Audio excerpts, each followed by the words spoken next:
నమస్తే. ఎలా ఉన్నారు? బాగున్నారా? నేను మీ పద్మజ. ఈరోజు నేను మీకు బ్రెడ్ ఇంకా ఎగ్స్‌తో ఒక మంచి స్నాక్ ఐటెమ్ చూపిస్తాను. ఎప్పుడైనా ఈవినింగ్స్ ఏదైనా క్రంచీగా తినాలనిపించినప్పుడు ఈ బ్రెడ్‌తో చేసే స్నాక్ చాలా బాగుంటుందండి. అప్పటికప్పుడు కూడా చాలా త్వరగా చేసుకోవచ్చు మనం.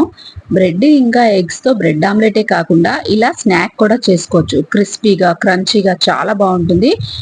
ఈజీగా ఎలా చేసుకోవాలో ఈ వీడియోలో నేను మీకు చూపిస్తాను. ఈ స్నాక్ కోసం నేను 2 ఎగ్స్ ని ఇలా ఉడకబెట్టి పెట్టుకున్నాను. అలాగే ఉల్లిపాయ, పచ్చిమిర్చి కూడా సన్నగా కట్ చేసుకున్నాను. పచ్చిమిర్చి నేను ఒకటే వేసానండి.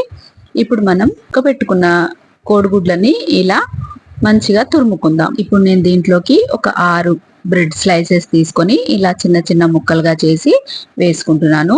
ఇలా బ్రెడ్ వేసిన తర్వాత చిల్లీ ఫ్లేక్స్ వేద్దాము. చిల్లీ ఫ్లేక్స్ నేను ఇంట్లోనే చేసుకున్నాను. అలాగే మనం కట్ చేసి పెట్టుకున్న ఉల్లిపాయ, పచ్చిమిర్చి, దాంతో పాటు ఒక 1/2 స్పూన్ జీలకర్ర, 1 స్పూను అల్లం వెల్లుల్లి, అలాగే 1 స్పూను ఉప్పు వేస్తున్నాను. కొంచెం జీలకర్ర పొడి వేస్తున్నానండి. అలాగే కొంచెం పసుపు, సన్నగా కట్ చేసుకున్న కొత్తిమీర కూడా వేస్తున్నాను. అలాగే 2 టేబుల్ స్పూన్ నిండా శనగపిండి వేద్దాము. ఇలా శనగపిండి వేసిన తర్వాత ఆ మిక్చర్ అంతా కూడా మనం చక్కగా చేతులతోటి కలుపుకోవాలండి. కొంచెం కొంచెంగా నీళ్లు పోస్తూ, ముందే నీళ్లు పోసేయకూడదు. మనకి అవసరం ఉంది అన్నప్పుడు మాత్రమే కొంచెం కొంచెంగా నీళ్లు పోసుకుంటూ మనం చపాతీ పిండి ఎలాగైతే కలుపుతామో అలాగా మంచిగా ముద్దలాగా కలుపుకోవాలన్నమాట. మీరు ఒక్కసారి స్నాక్ చేసి చూడండి, మీకు చాలా బాగా నచ్చుతుంది. పిల్లలు అయితే అస్సలు వదిలిపెట్టరు అనమాట, అంత బాగుంటుంది స్నాక్. చూడండి, నేను ఇక్కడ కొంచెం కొంచెం నీళ్లు పోసుకుంటూ ఇలా చపాతీ ముద్దలాగా చూడండి ఇలా కలిపి పెట్టుకున్నాను అనమాట. ఇప్పుడు మనం దీన్ని చిన్న చిన్న బాల్స్ చేసుకొని మనం మసాలా వడలు వేసుకుంటాం కదా, అలాగా వడల్లాగా ఒత్తుకొని పెట్టుకుందాము. అన్నీ కూడా చక్కగా రౌండ్గా చేసుకొని ఇలా చూడండి నేను చూపిస్తున్నట్టుగా ఇలా వడల్లాగా చేసి పెట్టుకుందాం. నేను ఈ స్నాక్ ఐటమ్ చేసినప్పుడల్లా మా ఇంట్లో అందరూ చాలా ఎంజాయ్ చేస్తారండి. చాలా తేలిగ్గా కూడా చేసుకోవచ్చు.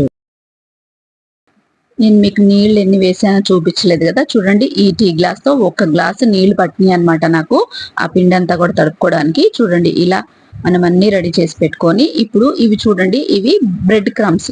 ఇవి కూడా నేను ఇంట్లోనే తయారు చేసుకున్నాను. దీంతో మన స్నాక్ క్రిస్పీగా వస్తుందన్నమాట.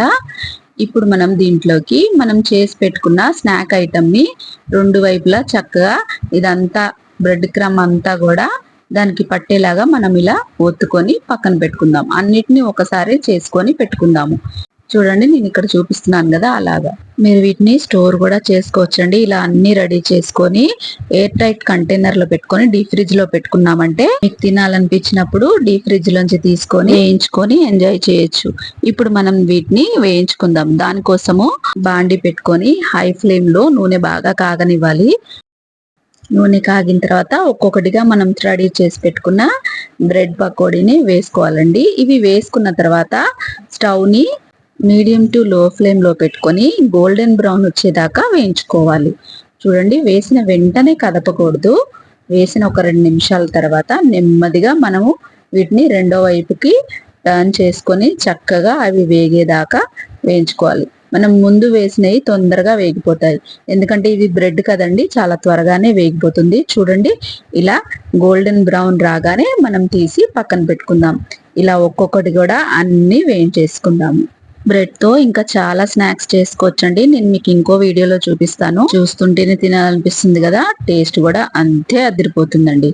అన్ని వేసుకున్న తర్వాత వేడి వేడిగా సర్వ్ చేసుకోండి. మనం వీటిని ఇలాగే కూడా తినొచ్చండి, లేదంటే మీరు రెడ్ చిల్లీ సాస్ కానీ, లేదా టమాటో కెచప్ తో కానీ, మయోనీస్ తో కానీ, మీరు దేనితోటన్నా తినండి, చాలా బాగుంటాయి. పిల్లలు అయితే అస్సలు దీని టేస్ట్ వదిలిపెట్టారు, అంత బాగుంటాయి అనమాట. మీరు ఇంట్లో ఒకసారి తప్పకుండా ట్రై చేయండి. మీకు ఈ స్నాక్ రెసిపీ నచ్చిందని అనుకుంటున్నాను. ఈ వీడియో కనుక మీకు నచ్చినట్టయితే లైక్ చేయండి, షేర్ చేయండి, అలాగే కామెంట్ చేయండి. ఇలాంటి మరిన్ని మంచి రెసిపీస్ కోసం నా ఛానల్ ని సబ్స్క్రైబ్ చేసుకోండి. మరో మంచి రెసిపీతో మళ్ళీ కలుసుకుందాం. అంతవరకు సెలవు. నమస్తే.